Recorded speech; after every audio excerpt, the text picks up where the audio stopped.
All right, so we have today one-on-one with the Honorable Speaker, Honorable Olakunle Oluomo. Welcome to the show, sir. Thank you very much for hosting us.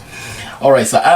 If people can get to hear your voice the most, so that they will not think I brought an effigy here or a clone of the speaker. I can't be cloned. I'm live here, live and direct. All right, thank you, sir. Okay, we have a number of questions to ask. Quite a lot of things to discuss. Let's begin with, of course, we know there are laws in Ogun State. Let the people understand, sir, what are the processes or procedure of lawmaking. People just hear bill and they hear law. In some places they hear acts, edicts and the likes. What exactly are the procedure or processes for lawmaking, sir? Well, a law is a bill at its raw stage. When it is being proposed, we call it a bill.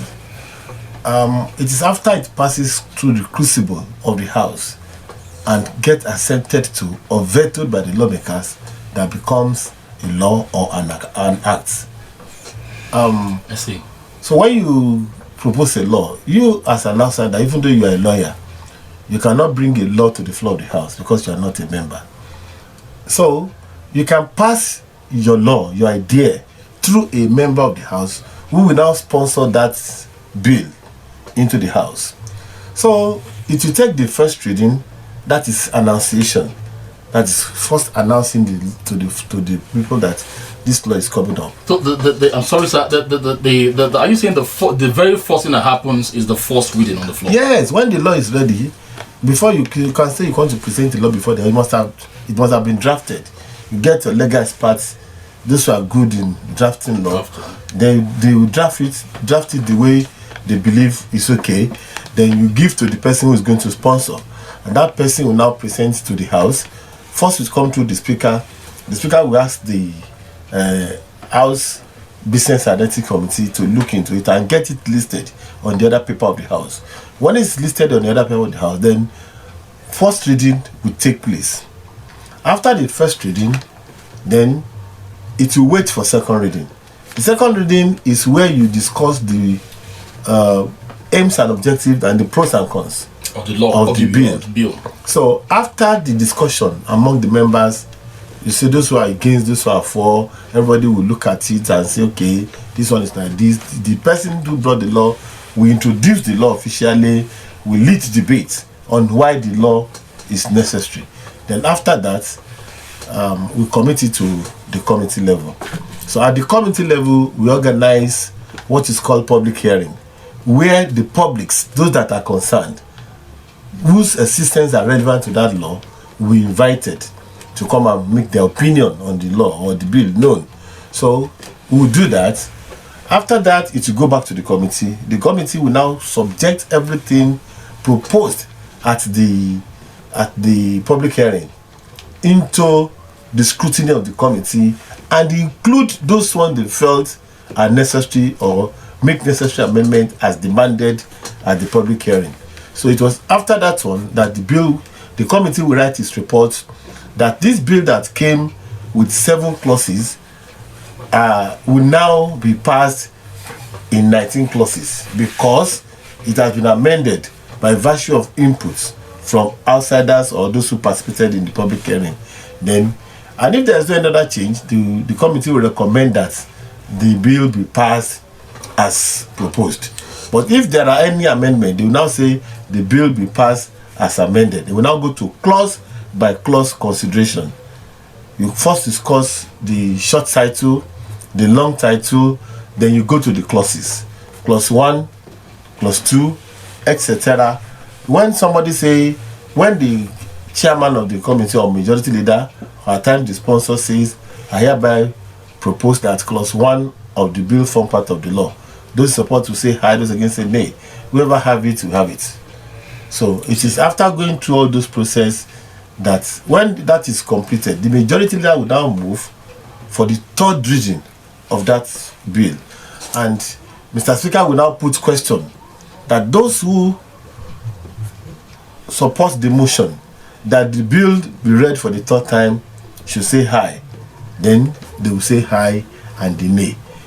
Where the nays have it, then that is the end of that bill. It's not going to anywhere. But where the Highs have it, then it has passed into law by the House. Now remaining 2 steps. The first step is a clean copy of such bill will be sent to the governor for his assent. Constitutionally, he has 30 days within which to assent or reject assent. He will need to, if he's going to assent, he will just tell us that he's going to assent. Maybe the Attorney General will call us that our governor is assenting to. If it's a very popular bill that the governor is happy about, he can call us to be part of the signing ceremony. And if he doesn't require such, he will just assent to it, because we will send 6 copies to him and say sign it, send 1 copy back to us, send 1 to Justice, send 1 to the Chief Justice of the State for enrollment, and 1 back to the House of Assembly and other necessary areas like that. So, but if the governor will not assent, the law says he should write a letter back to the House to tell us the reasons why he's not assenting. If it's a clause that he is bothered about, we'll look at it again, and if we agree with him, we will amend according to his wish and repass it again and then send it to him for assent. But if the governor refuses to assent, and we are convinced beyond reasonable doubt that what we have passed is genuine and we are okay with it, we will veto it. If 2/3 majority of members agree that the bill should pass as presented to the governor, whether he assents or not, then it becomes law. And the governor will have to implement. Thank you very much, sir, for the elucidation. But what happens to the, I understand for every law that I've seen at the state level, there is a column for governor's signature. Yep.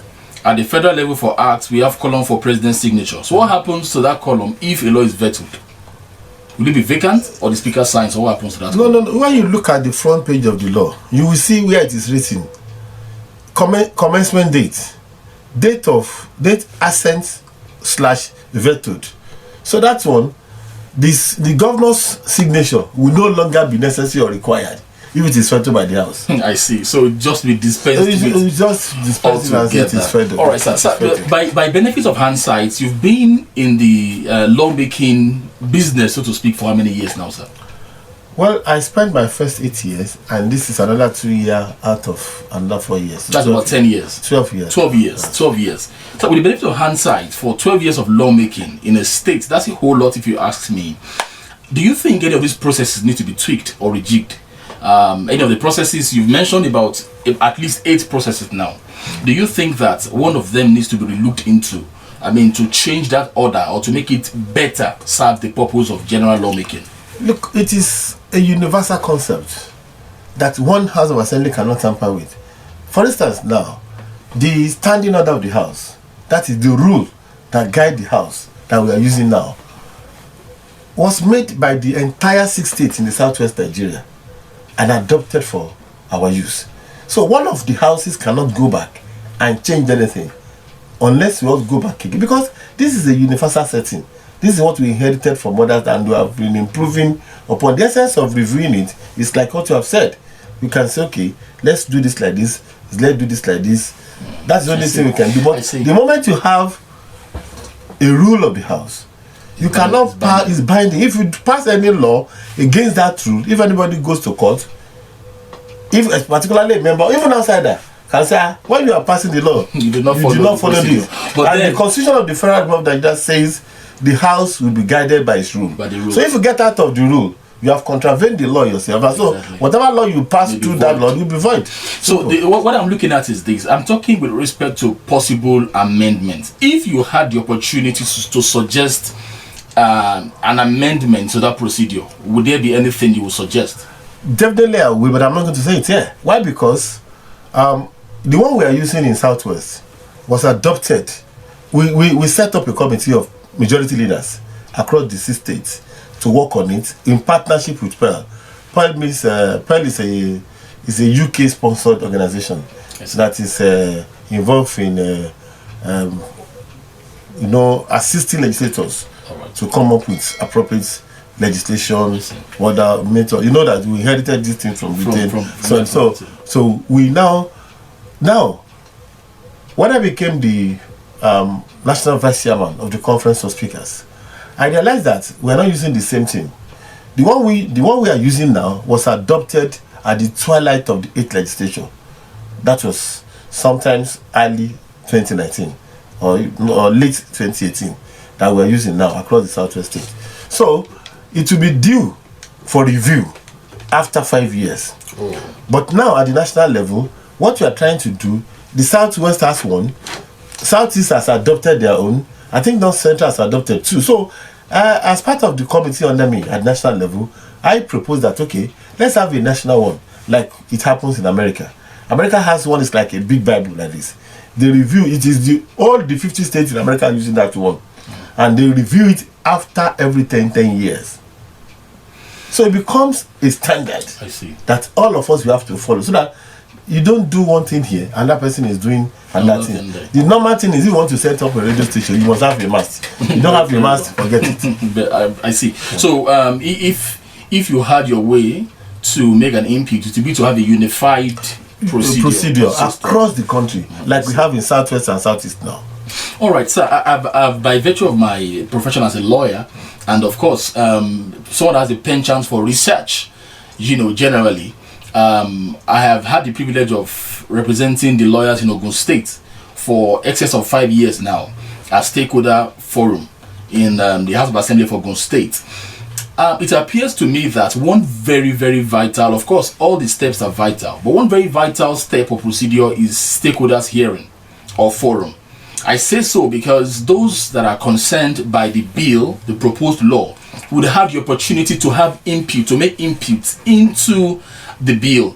Sarah, and I've noticed that after we come and submit a memorandum and we go back, there is no other feedback mechanism of a sort. So we do not get to know, no matter how beautiful a memorandum or memoranda are, we do not know whether the House of Assembly would factor those points in at the final stage when the clean copy is sent to the governor.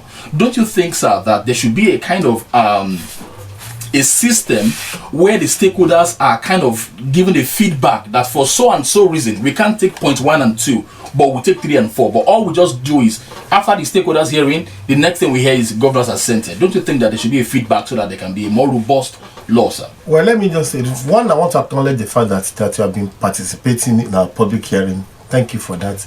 And you know that. Thank you, sir. Even me, when I was, as far back as when I was deputy speaker, I always make sure that NBA is invited to very well. Such. I can attest to that, sir. You have been coming. Yes, the truth of the matter is that the power to make law rests with the House of Assembly member. Very well, very true. So the essence of asking you to come and participate is to give us your own view, an idea, which is not sacrosanct. It's not going to make the law. But we want, because you have elected us to do that job.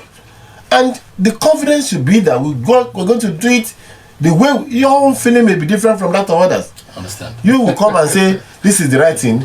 Right on the spot where you are, somebody will come and say, you have a memoranda on your left, which is saying clause 7 is not okay. You have another one on your right that is saying clause 7 is the best. So it now becomes the duty of the elected representative of people to discern, look at it critically, and say this is the appropriate one, because you will never have a perfect situation. No law will be perfect. If you look at the PI Act that has just been signed into law, when it has not been there, people are shouting, we need that law, we do this. They managed after 12 years or thereabout, pass it into law, and the PMB quickly signed into it. The same day, some people are saying, no. Whereas, all of us say, what I believe is this. My own belief is that if we are making a law, and we have gone that far, first of all, let us assent to it and put it into practice. And then test it. And see how. When you see it, after all, there can be amendments. Can you believe that we can amend the law within the shortest period of time? Very well. If governor assent a bill today and started operating it, if by tomorrow somebody noticed something that is fundamental, very dangerous, we will lay it for amendment immediately and say this law has to be amended. So I think I quite appreciate your person, and it's not because you are here. Many people say it. You seem to be readily available for people. I've always advocated that if I had my way, I would propose that House of Assembly name should be changed to a House of maybe state representatives, because you, and again I say not because you are here, you act really like someone that is not there for himself. I mean, I've watched you speak from while you were a deputy speaker, even till now, you seem to be on the side of the people. So maybe if the word representative, what Yorubas mean ashoju, is there, maybe a lot of lawmakers will understand really that they need to be with their people. For example, sir, how often do you visit Ifo where you represent? Let me clear this one up. Nobody should use my own to measure others. Why so, sir? Reason is that I live in Ifo every day. This morning I came to Abuja all the way from Ifo. When I finish here now, if I don't have any of this political night meeting and so on, even if I have meeting till around 8 or 9 o'clock, if I still just, so I will set up and go. If provided I don't have an 8 o'clock assignment tomorrow morning, if I have to finish a meeting by 9 or 10 and I have an 8 o'clock meeting tomorrow, I may say, okay, let me stay. Maybe I have a quarters. I will stay there. But for me, if it's just 30 minutes, 1 hour drive, especially with the bad road, so you cannot compare me with somebody that came to represent the people of Ikpokia or Waterside, who find it difficult to travel back. It's not even easy. They are not going to be Biden track. Biden will join train from his. I understand. But that will take me to another question. Do you hold town hall meetings with your constituents that voted you in, sir? There are ways of doing it. You have two approach to it. Now, at times when you want to hold town hall meeting, it's expensive. You call people together. Although there are some NGOs that do support other members, they will be the one to moderate, because at times one of the most things that is difficult to organize is town hall meeting, because at times it can escalate, it can lead to trouble. There can be trouble. People that hated you from other parties, they want to use the opportunity, they want to come and attack you, they want to abuse you. So that's why many people don't do it. But some NGOs are doing it. They will be the one to invite the publics, the market woman, this. They will invite them and they will be the one to moderate. They will tell you, you cannot abuse the honorable here.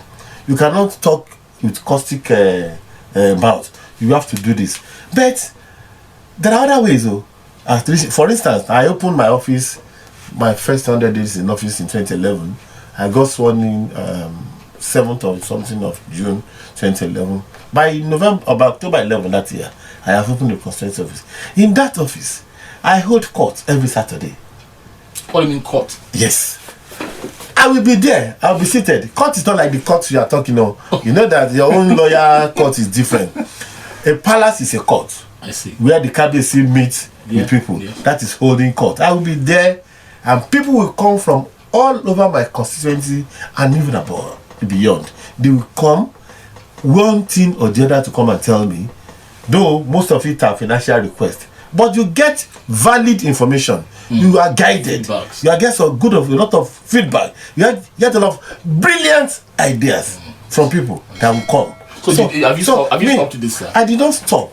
I didn't stop, but I have some challenges about it. What is the challenge? That office got burnt in 1920. Oh, I think I saw the news. I think one of your bosses got burnt as well. Not one. All the buses I used for 7 buses were burnt one day. Though I thank God, governor gave me one. The present governor gave me one, and I've been able to replace all those burnt ones. That was where all my money now goes now, because I have to go. I cannot wait until I'm able to save. But when I started with I think 1 or 2 buses, small buses, and I started graduating, growing.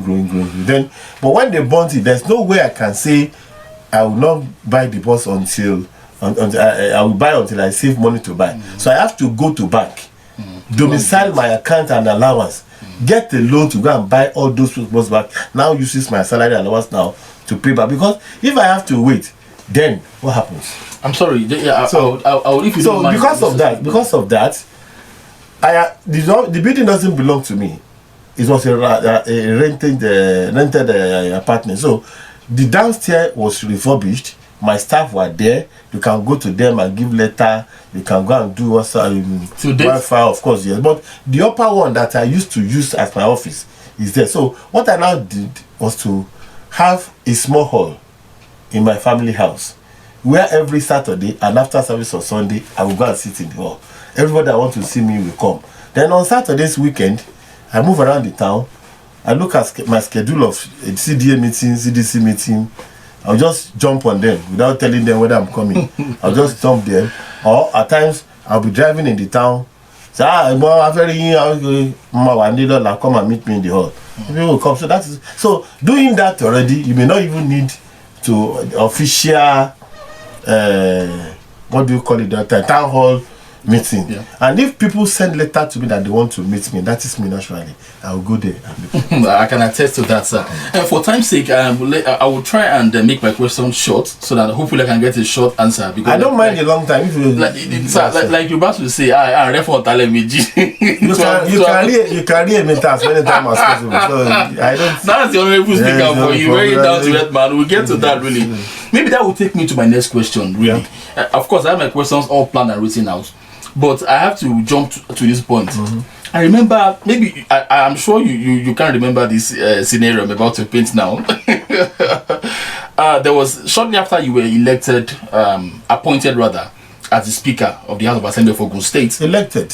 I was elected. Oh, election. Yeah. When I say elected, when I say appointed, I mean it's not the constituent members that. No, it is the 25 members that. It was a nomination seconded by somebody, and question was put. I see. So my next question is my next question, sir, is after you were elected Speaker, there was a stakeholders forum, and I was there to represent lawyers as usual. So after that, there was something so important I wanted to discuss with you. I knew that I saw people were following you, so it would be difficult to have your time.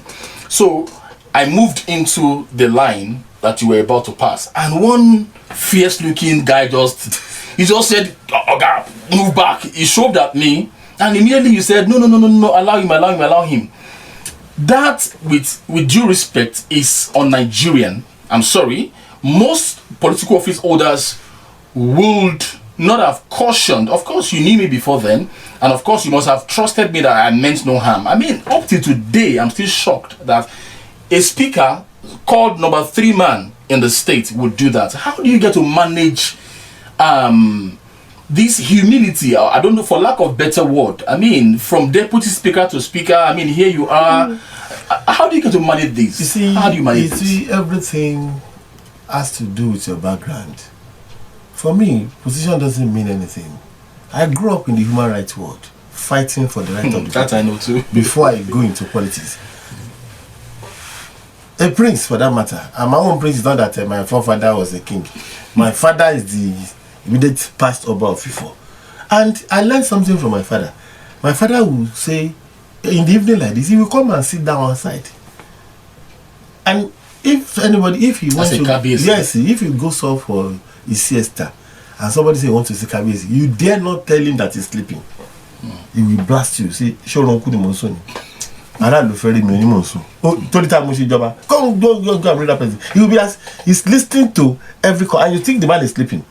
So, looking at that from my background, that's number one. Number two, I am a Christian, though I'm not a saint, but I don't believe anybody can harm me or anything can happen to me without the knowledge of God. So when I decide to serve the people, it's a question of surrendering myself. That's why I said weekends, ask me people for me for. I will get into my 2011 car that former governor gave us when I became. I will be driving around the time. At times, I was okay. Let me leave motor jare. Okada, I want to go to they will even log it. Is that not risky, sir? Risk what? In my town? Can they, if they want to kill me, let them go kill me there. Even the one that elected me there. So I don't see it as anything. No. In fact, a lot of people will be scrambling to carry me because the highest you can pay within my constituency for Olokada, the fastest place be maybe 300-400 naira. But to me, it's like a jackpot. When you just carry me like this, if I go down at the way I'm supposed to pay 50 naira, I'll just give you 1,000 naira. I don't know, shaking, but I don't want it. Just go. So at times, if I feel free and I know I have some change in my pocket, I'll just take a stroll. I can walk about 2 kilometers within the town, meeting people. So that is the way we should be doing it. That's all. What that's the ideal. Let me add something. Our people, some of our people are also dangerous. They want to attack you. They want to do some other things. If you are not courageous enough, you cannot do what I'm doing. I see. Well, for those aspiring to be politicians, lawmakers, governors, and the likes, local government chairmen, I maybe it does not lie in my mouth, but that's what I would love to see, really. Very humble people. You are there to represent the people, all right? So there is no point having ego flying around our heads or minds. Thank you very much, sir. But sir, let's move on to other issues. Why is local government autonomy still a mirage in a state like Ogun that is coming first? The first woman that drove car in Nigeria was from Ogun State. The first Bible in Nigeria is still at Ake in Ogun State. A lot of first. The first Nobel laureate in Africa, Professor Wole Soyinka from Ogun State. A lot of first. So what is happening? I would have expected that local government autonomy would have taken flight in Ogun State. What are the impediments, sir? Ogun State is not an island in Nigeria. Ogun State is a law-abiding state within the context of the nation called Nigeria. So Section 7 of the Constitution of the Federal Republic of Nigeria did not grant autonomy to local government. It only says democratically elected local government council is hereby guaranteed by this constitution, and its finance, existence, operation as determined by the law of the State House of Assembly. So where is autonomy? But sir, so if you're talking of autonomy, you are saying that because you just determine how they are going to spend the money, but who is giving the money? I see. It is the federal, and the constitution did not even stop there. The constitution went ahead in another section to say that there will be a joint account fund between the state and the federal and the local government. So when the federal allocation comes to drop there, the state is supposed to take probably 10% of its own revenue, add to it, and then pass it to them. But what we are saying is that unless there is a proper constitutional amendment that grants autonomy to the local government, it cannot happen. I heard President Buhari saying that they should be deducting. It is illegal. It is unconstitutional. I see. But if I can quickly come in here, as a lawyer, I know that there could be, if states are really indeed ready and various houses of assembly are ready, what the constitution frowns at by virtue of section 1 subsection 3 is any law that is inconsistent with it. If states, for example, say that local governments do your thing your own way, that would not be against the constitution, really. So it's always obstructing them from doing it their own way. I would have thought people think that it's the House of Assembly members that are, and the governor, of course, trying to put them under. It is easier for people to say things that they don't understand. Very well. Now, the local government, why we are having problem with the local government? The local government created by the federal government are not equal in status and strength. How do you mean, sir? For instance, you cannot compare what Adodota local government will generate with that of Odeda or Ijebu Northeast at all. Very well. So they have, and unfortunately, they are using the same system, same type of local. So the same thing applies to states. States, what states generate for IGR is different. For example, state is spending its money according to the wants and crafts of the governor, as approved by the House of Assembly. True. But the local government, where will it get that wherewithal to sustain itself? Many times, allocation will come from federal. You know why they are not pulling them together? Because their strength are not the same, and they have. I know until we started making noise during Namosu days, I know of a local government that has 42 drivers and 5 vehicles. I was the chairman of the committee on local government then. I shouted, I said they should be dismissed. The local government has agric department. They have agric officer. They have others, about 50 staff. No single poultry to manage. That's kind of overbloated. And you dare not sack them. And these are the people that will be agitating for salary increments and allowances. Go to local government around 8 in the morning, they are not there. By 9:10, they are there. By 1 o'clock too, you see them under 1-3, shouting away. Because there's no job for them to do. And because of blindfolded politics that we are doing, nobody is bold enough to say, to confront that's okay, reduce the size of your staff. So, a local government that has that type of thing, and has no fund to finance them, to pay their salary, and there are lower level staff that you cannot transfer to another local government. So they will now pull all the money together. They say, governor, it's okay, pull all the money together. How much is the total salary of all the local government staff across the state? I see. At times, the money will not match up. But some local governments are paying for it. Because a local government that has 7 million naira allocation from the federal government, and his own staff is just about 3 million naira. But because of others that have the same number of staff, and allocation coming to him is 3 million naira, they will use that of others to augment and pay, and will have not be there. I know of times when the last governor and the present governor, I'm not talking politics here to condemn or praise anybody, but I know that in the days of Amusu, there are months that they will use 300 million to augment. This present government, his own is Baba, 400, 500. In fact, this present governor will say, I don't want the local government not to function. You will okay, go and give me list of projects that's worth 10 million, 15 million. They will now submit the list of the project. He will now source money and give them so that people can see that they are working. It is that bad. But what we are saying is, I am totally in support of local government autonomy. During the third alteration that I participated in of the constitution, yes, Ogun State House of Assembly voted in favor of the local government autonomy.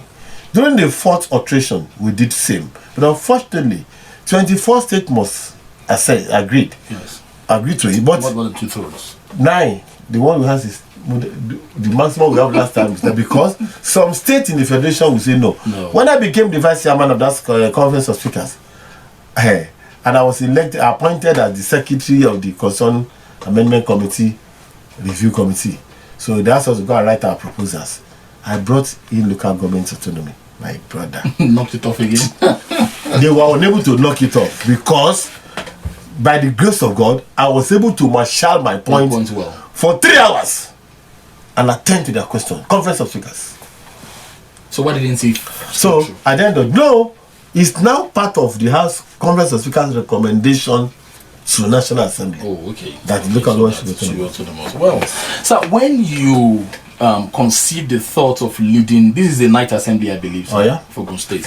What exactly was your goal? Is it just to be speaker?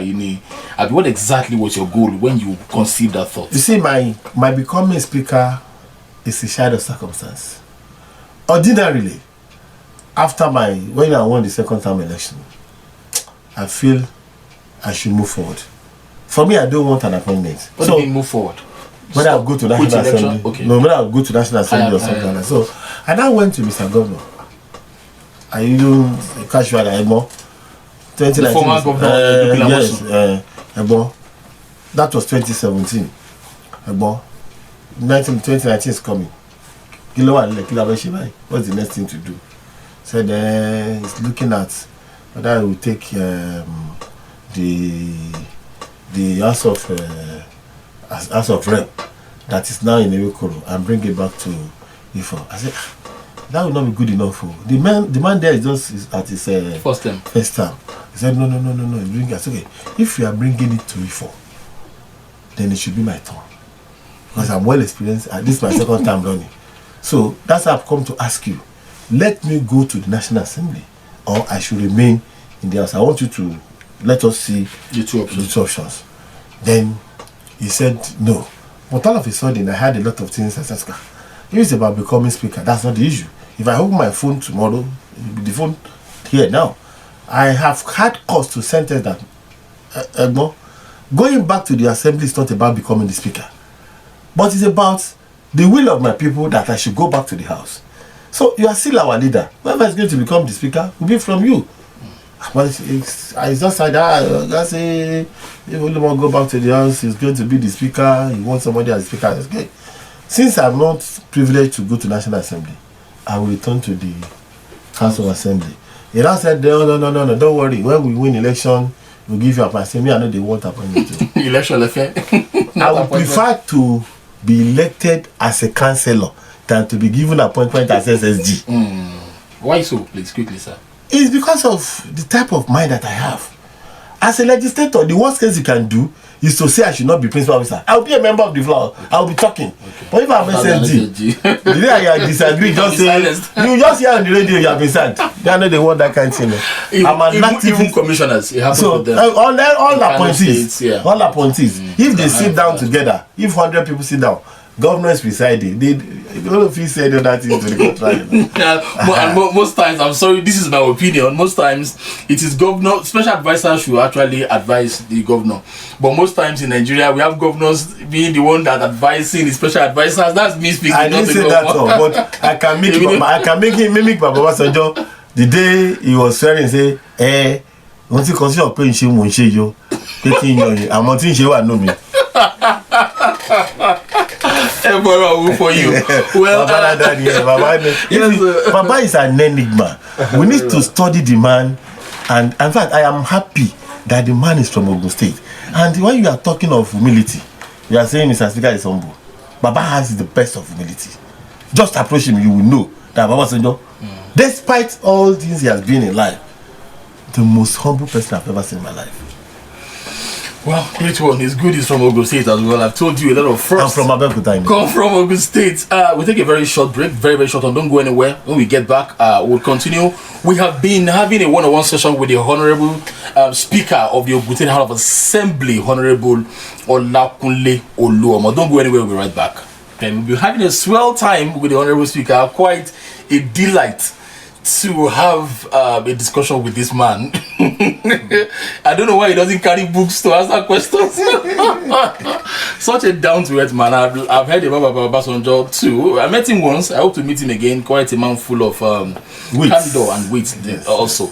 So, sir, the way people struggle to want to be Speaker, House of Representatives, Presidents of Senate, Speakers of Assemblies, it makes one wonder that do your constituent members have a special thing they gain, by virtue of you being the speaker?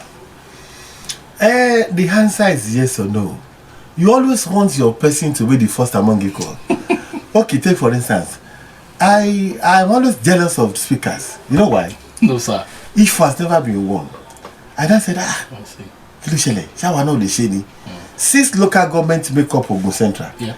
Abeokuta South, Abeokuta North, Abafemi Wode, Odeda, Ifo, and Ewekoro. And now look at the record. All the remaining 5 has produced either deputy governor, speaker, governor, senator. Speaker, if has never produced anyone, just say, come to think of it, of all of them, though this is subject to what do I call it? I can't be corrected. We normally deliver the highest number of votes from IFO. And I said, if I've been deputy speaker and my local government has this much, what's our turn? Anytime they give us the zone deputy governor to Ogun Central, they will not give to IFO. They give Senate to Ogun Central, they will not give to IFO. The zone speaker to Ogun Central, they will not be IFO. Abeokuta South, Tito Sini has been speaker. Yeah. Abeokuta Odeda too. Odeda your this Coca man. Yes, Coca has been speaker from there. I was like, also when I've been deputy speaker and I've been exposed to it, I said, okay, it should be the turn of FIFA too. That's the way I said, okay, I want to be. Maybe Olakunle Oluomo. That is, for those that don't understand Yoruba, Oluomo means the king of the king among children. Well, whatever interpretation, everything to the glory of God. Like Olumorok. Now, so. All right, sir. Well, thank you so much so far, sir. Sir, I love to be goal oriented. I love to be purpose driven. Yep. So everywhere I find myself, I want to attach a purpose to whatever I'm doing. In the same vein, I would like to ask you, sir, how can the people of Ogun State listening to you now determine after this current 4 years whether your House of Assembly has been successful or not?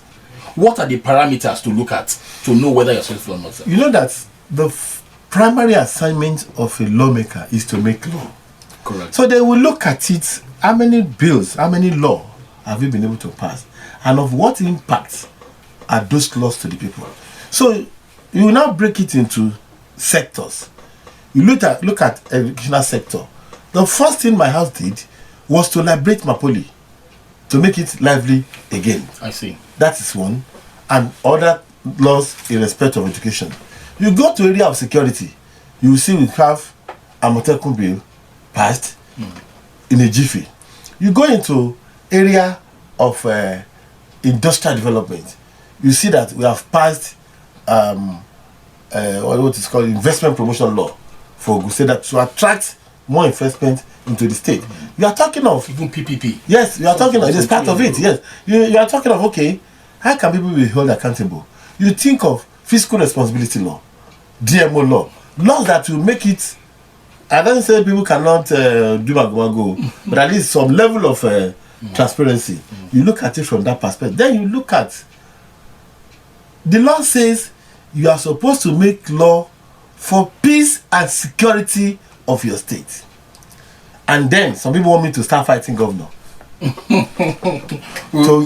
create a problem. Bring their looter in you. But I looter in me has always been there, because I will when they bring a bill as a speaker, me, I don't just allow anybody to tell me what is in the bill. I say, is that the bill? Let me see it.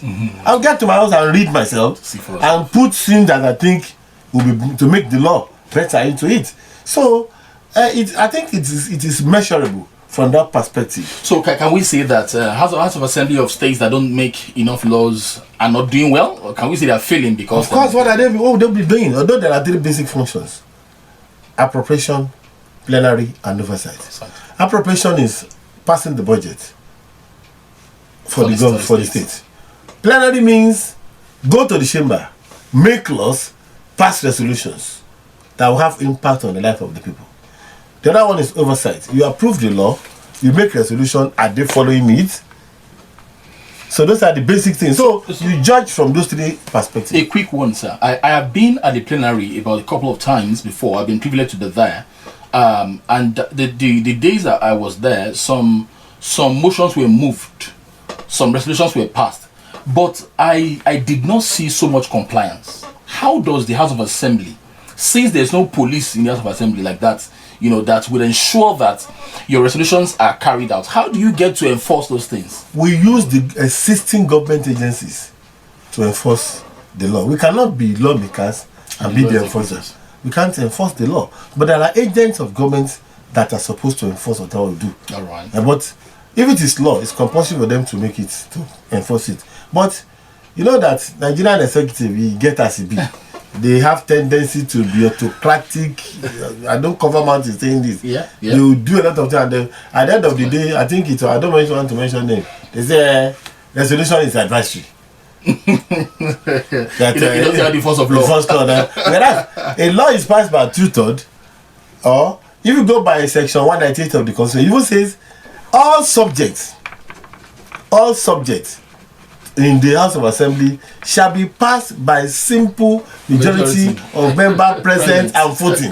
Whereas the same thing you do when you are passing law, the same thing you do for resolution. it is only money bill that 2/3 must pass, because that's another provision in the Constitution for that too.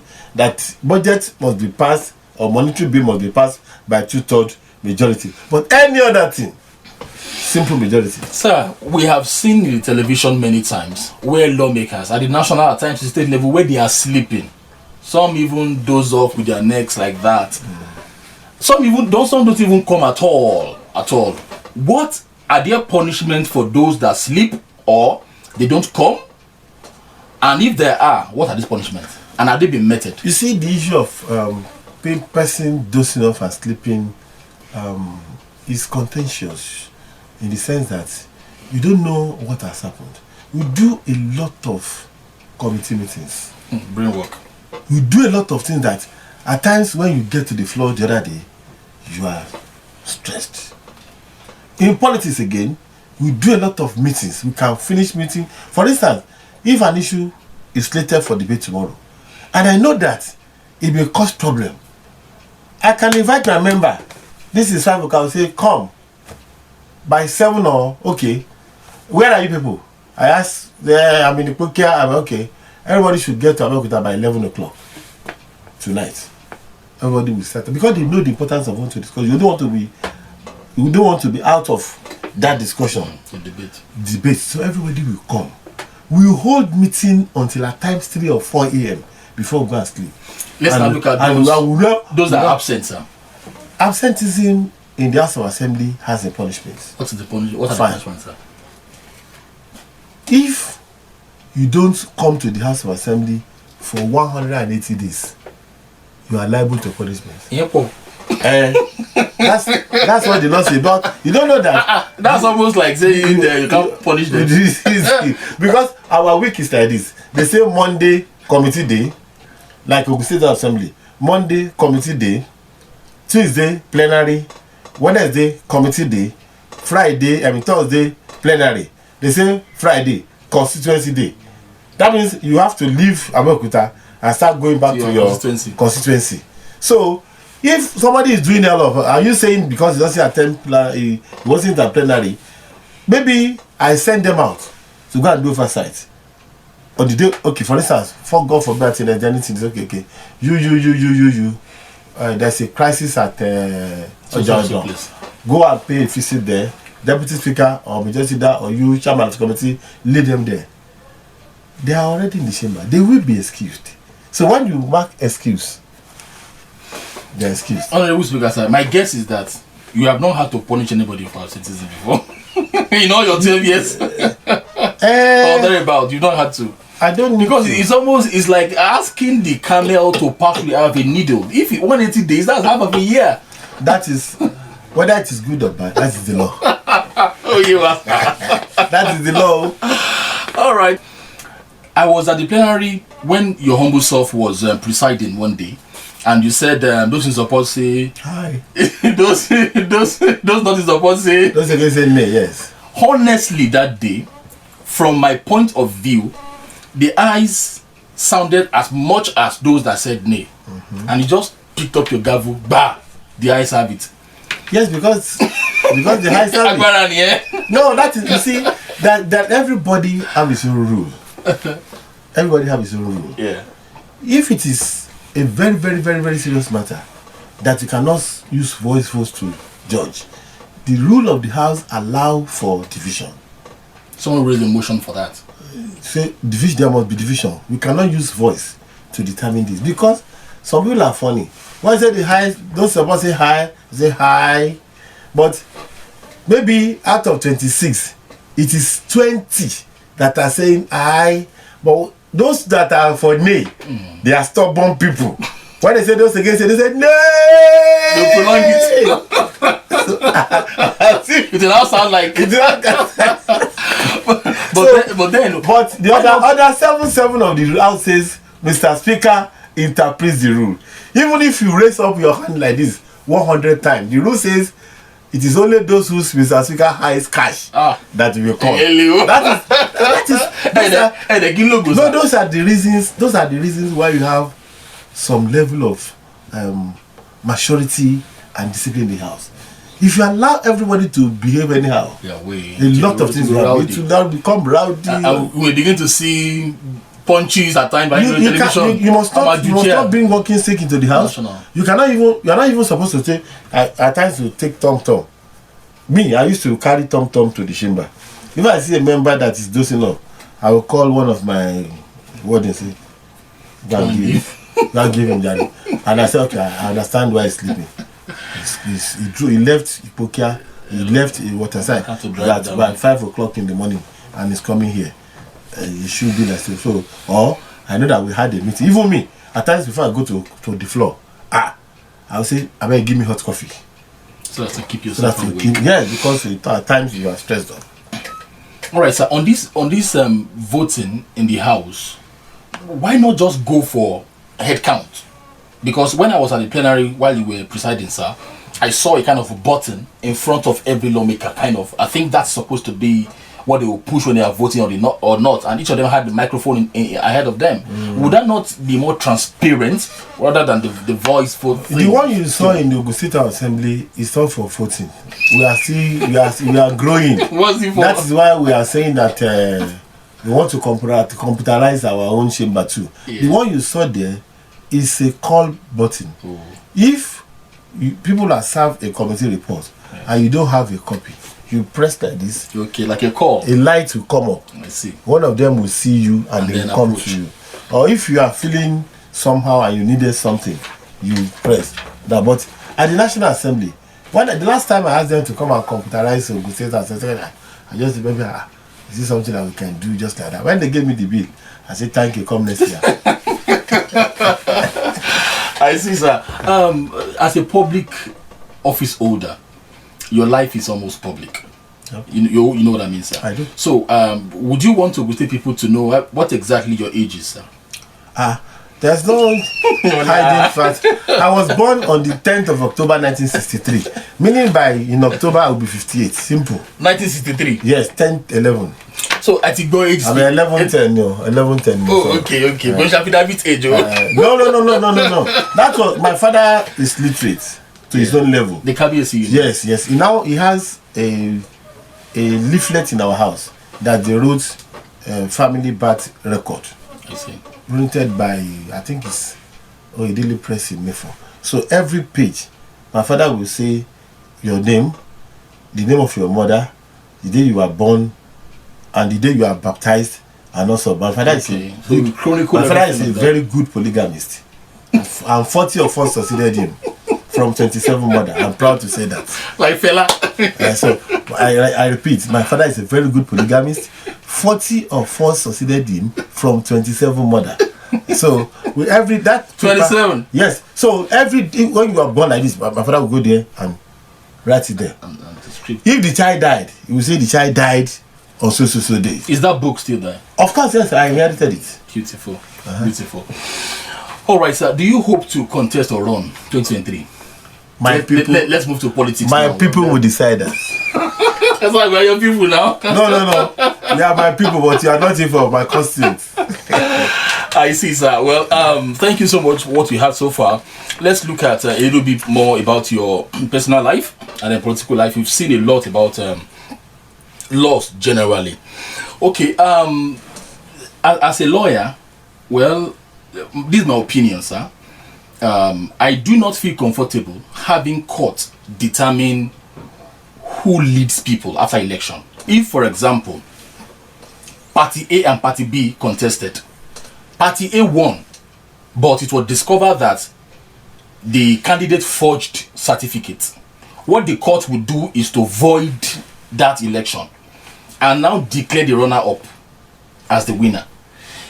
Even if the runner-up scored 1 and the real winner scored maybe 15 million, for example, for me that's technical. Do you support that actually?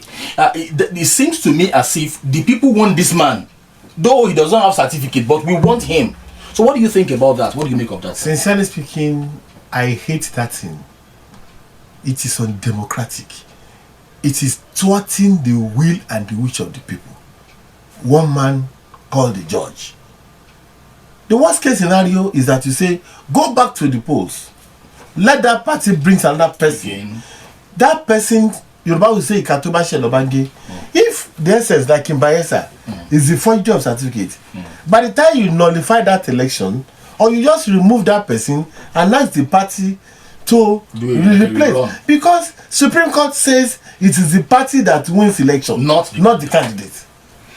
So you cannot take the I don't know why you cannot take the vote of the party and give to another party in the case of Savara and in case of Ediri in Bayelsa. It is wrong.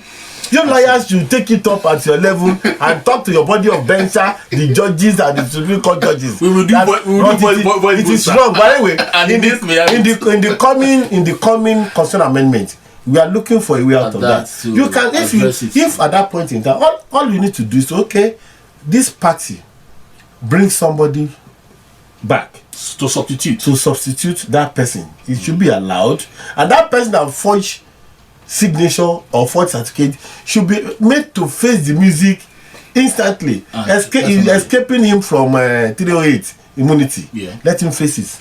I see. Well, that's my bias too. Anyway, I think that the people, so that you not be as if the people's will. Yes, the subversion of the will of the people. Their will. So, looking back now, what would you have done differently as a speaker? The things you did. Olakunle, what did you do that you have done differently, sir? There's something I learned from when I was in childhood. I never regret making mistakes. Ooh. I only learn from it. I see. Because I am human. I cannot be perfect. So there's no. Baba Ola says, the greatest glory is not in never falling, but in rising each time before. So if I make any mistake, I don't regret it. I only learn from it. So what have you learned from, sir? Well, for me, that's a word of mouth. I can see Mommy nodding her head too. Yeah. I mean, I'm going to sink that into, because if you regret, you waste time, and you can't even turn back the hands of time anyway. Oh yeah. What has been done has been done. Yeah. So that's you learn from it. Thank you. And you correct yourself. So what have you learned from in the past? Let's say since you become a speaker, the things you did, you've learned from that you have done better. You see, I now realize that to head the house is different from being a member of the house. That's the simple truth. Uneasy like the head. In fact, when I was a member, I can raise up my hand and say a lot of things. I have legislative immunity to cover me. I can say anything. But if you are heading, you are leading 25 other kingdoms, and the onus is on you to start taming them. Calm down. So that's the only thing I say that so you are more careful. The Luther in me cannot come to play here. I'll just slow you down. I'll just say if I say this now, they will say so you can go on you but jari lenu me but at times I will hug the person on. Speak on. So that's okay. So it's okay generation. This is one of our leaders. You know what? Man. The rule is that before you come and raise up your hand the floor of the house for personal explanation, the rule says you should discuss with the speaker. But I've been a different person. If you discuss with me, fine. If you don't discuss with me, the moment you raise it, if it catch my fancy, I will say fire on. If I know that you want to go the other way round, I say because I believe that at times you are coming to the chamber, something doesn't occur to you. Maybe while you are at the chamber, something occurred to you. Why would I now say you must come and see me? I don't believe in that. I believe that anything that comes to you, come and tell me. But some of my members knows me very okay. They'll come and to come and meet me up there and say, okay, this thing just occurred to me now. Can I fire on? I say, fire on.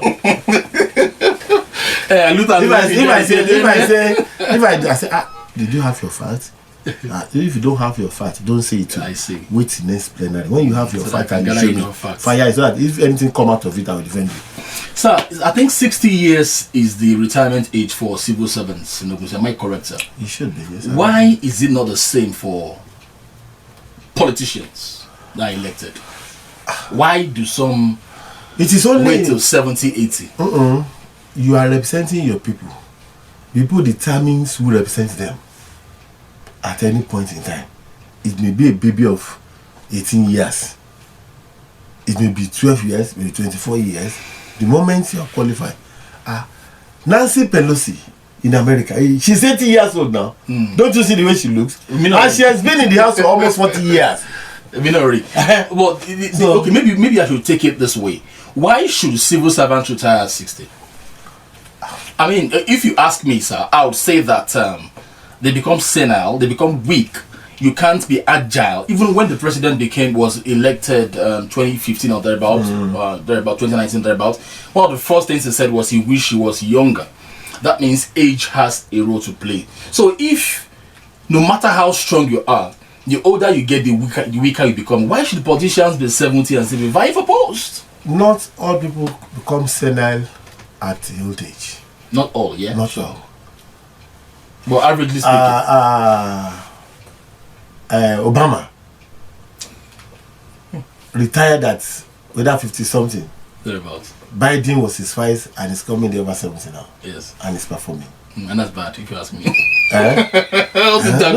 Why would a country of billions of millions? Wait, at times wisdom matters. experience matters in certain situations. Are you saying if those manning the National Assembly of America are not well experienced, what would Trump have done to them? He would have, toppled everything. Trump would have bastardized everything. But you see people that have been in the Senate and House of Rep, maturity, the older the wine, the better it becomes. And maybe we should. They were able to stand up to him. In Ogun State, sir, maybe we should increase whatever is source for the goose, source for the gander. Maybe we should increase the age of civil service. Those who design some people to be at the civil service level knows what they means. You are the leader of the lawmakers in Ogun State, so National Assembly determine, because all labor matters is on the exclusive list. So it is the National Assembly. If I get to National Assembly, but some are doing it. Baba Buhari has said by executive order 315 that they should increase teachers on lecture to 65, isn't it? There's a proposal to that effect.